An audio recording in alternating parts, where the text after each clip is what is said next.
Salut les formateurs, c'est Flo, j'espère que vous allez bien. On ouvre aujourd'hui la 5e boîte du calendrier de l'Avent. Ho ho ho!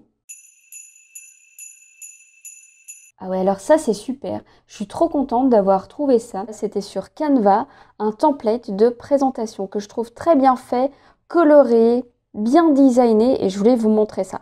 Je me dis, on est toujours en train de créer des supports de présentation. Il y a plein de moments où on va devoir créer un support de formation. Et on ne sait pas toujours quel design utiliser. Alors parfois, on a des templates du client qui va nous dire, bah voilà la charte graphique à respecter. Donc là, évidemment, on ne se posera pas la question. Mais si on doit créer un support de toutes pièces, c'est pas toujours évident de choisir le bon outil, qu'est-ce que je vais utiliser. Est-ce que je pars sur PowerPoint? Pour moi, qui est vraiment un outil vieillissant, mais bon, ça reste quand même un outil qui est fort à utiliser. Et là, je me dis sur Canva, il y a des templates qui sont très jolis, très bien faits. Donc, je vous en montre un aujourd'hui. Donc ici, vous voyez la page de couverture. Ce qui m'a plu, c'est les espèces de bulles et puis cet orange et ce jaune qui apporte du dynamisme. Alors, évidemment, on va modifier la photo des immeubles. Bon, là, c'est le nom de la compagnie. Bon, ça, moi, c'est un truc que j'enlèverai. Ici, par exemple, on pourrait mettre les intentions, l'objectif pédagogique.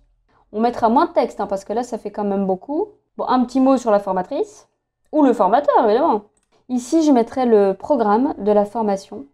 Et en fait, je viendrai répéter cette slide-là à chaque étape, à chaque évolution du programme. On a vu le module 1, maintenant on voit le module 2. Et je remontrerai à chaque fois ce programme.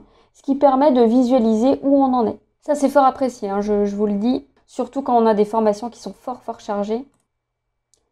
Et vous voyez, c'est simple, mais je trouve que c'est efficace. Là, si on a quelque chose en étape, on a cette ampoule au milieu avec les 6 étapes. Enfin, les 5 étapes. À nous de modifier, bien sûr, les illustrations. Mais je trouve qu'il est très bien fait. Il est joli, c'est bien fait. Je trouve que ça invite à mettre peu de texte, tout en se disant, tiens, il y a des illustrations, il y a des images. Donc, ça nous oblige aussi à travailler sur le côté visuel des présentations. Et pour moi, ça, c'est vraiment très important d'avoir des slides les plus épurés possibles.